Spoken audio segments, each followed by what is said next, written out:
At the time of our founding, the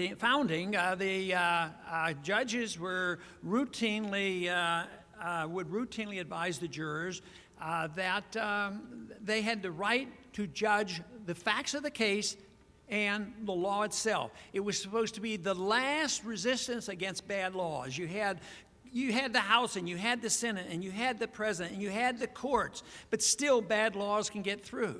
So if you have bad laws and you're on a jury, that you should have the right to be the last judge on whether this person shouldn't be punished under certain laws. And that principle should be reestablished. It was certainly part of our early history. But the other shift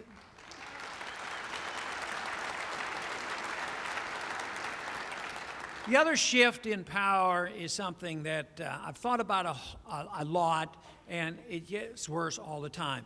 And that is the shortcomings of the Congress. Congress should be the most important body in the government.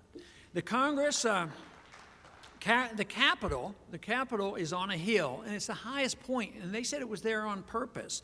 It's higher than the Supreme Court, and it's higher than the White House. And it's supposed to be the greatest protector of the freedoms of the individuals, and that's why you're supposed to have a crack at all members of Congress every 2 years. And maybe this year, a lot of you will be happy you're getting a crack at every member of Congress this year.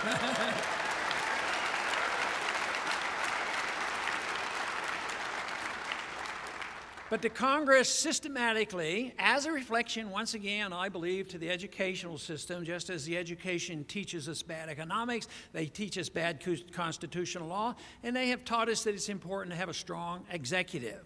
And there seems to be an irresistible urge for anybody who becomes president to assume more and more power.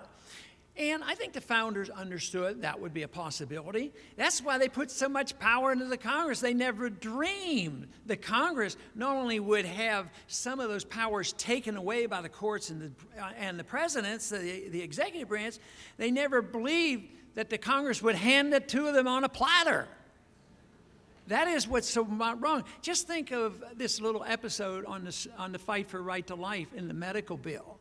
You know, the argument was going on about the Hyde Amendment and whether it was going to be in or out. So the settlement was, well, it's so controversial, we might not get the bill passed if it's in here, but we're going to accomplish the same thing. What we'll do is we'll just have the president write an executive order. And that's what they do. This whole principle of executive orders is not right. You can write executive orders to carry out proper executive functions, but not writing executive orders to write law. That's never been permitted.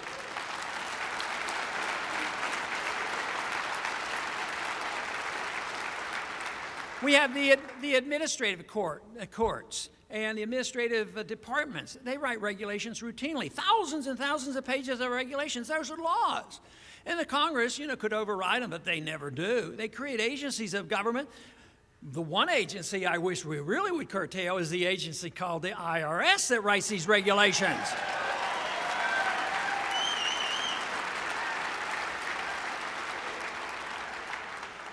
But we have reneged on that responsibility. The powers have been transferred.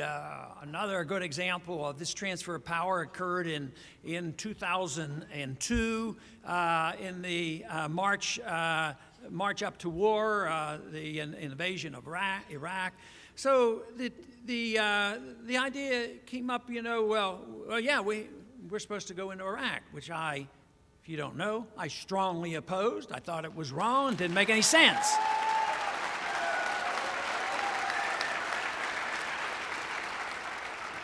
But what the Congress did is they passed a little resolution and said, well, Mr. President, you know more than we do. Just because the Constitution says that only Congress can declare a war, we're going to ignore that. We're going to deliver to you this power. And if you think it's necessary to do it, you can go and do it. If you don't want to do it, you don't have to. But we're going to let you make the decision. and we have really, even before that, have given the president to wage war. It's we didn't declare war in Korea or Vietnam and all these other little wars and big wars, constant wars. It's all done just by a declaration by the president. Paul Bengala worked for Bill Clinton. He had a saying about what executive orders were.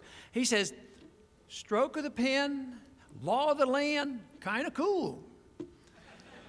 I mean, that is so bad, but that is the attitude. But how do we get this back again? Well, if we had the proper Congress, they would take it back. But have the people put enough pressure on the Congress to do this? How many people have raised Cain, about going to war without declarations? And how many people have raised Cain about the administrative law and all these regulations? But we're getting to the point where the people are waking up and they're getting sick and tired of it, and they're getting awfully ready to do something about it.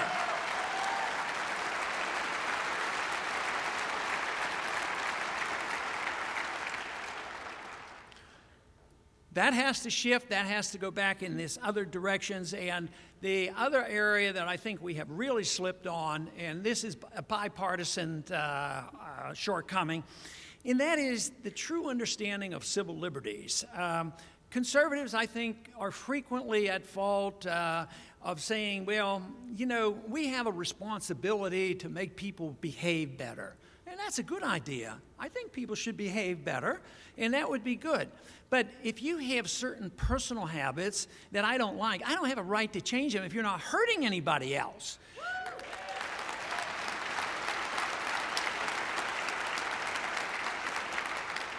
I don't go to you if you disagree with me on religious views. Most Americans agree with that. They say, yes, and some religious views are bizarre and they're different, but if their religious views aren't hurting people and it's not driving people and injuring them, then people have a right to their religious views. If you have a right to your religious views and your intellectual views, why don't you have a right to decide what you put in your own body?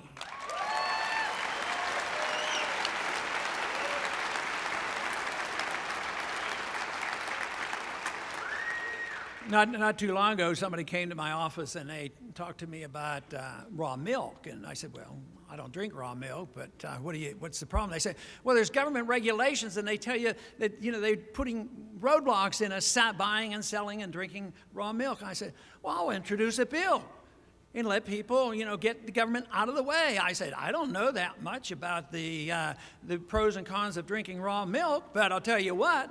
I know the pros and cons of a free society. In a free society, you have the right to drink raw milk if you want.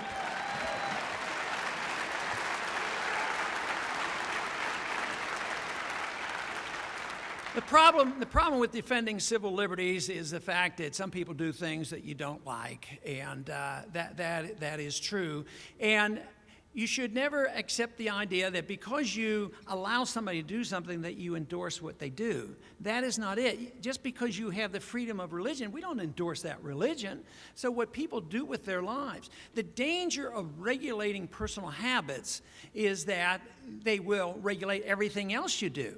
So we have two groups in Washington. One group wants to regulate personal habits and tell you how to be a better person. Another group wants to regulate the economy and tell you how to have a fair, equal society economically.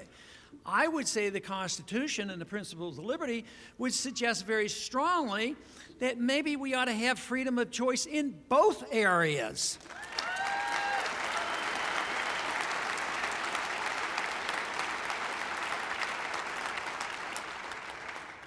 In foreign policy, we've been told many years that if there's any problem in foreign policy, you have to be bipartisan. You have to support the other side. You're not allowed to criticize, especially anything overseas. But I don't think that's correct. I think you can do it in a proper manner and proper decorum, but foreign policy is pretty darn important. And I think the founders had it right. They were very clear on it. The early presidents spoke out clearly. They said that we should have friendship with all nations, trade with all nations, and we should mind our own business and don't get involved in the internal affairs of other countries.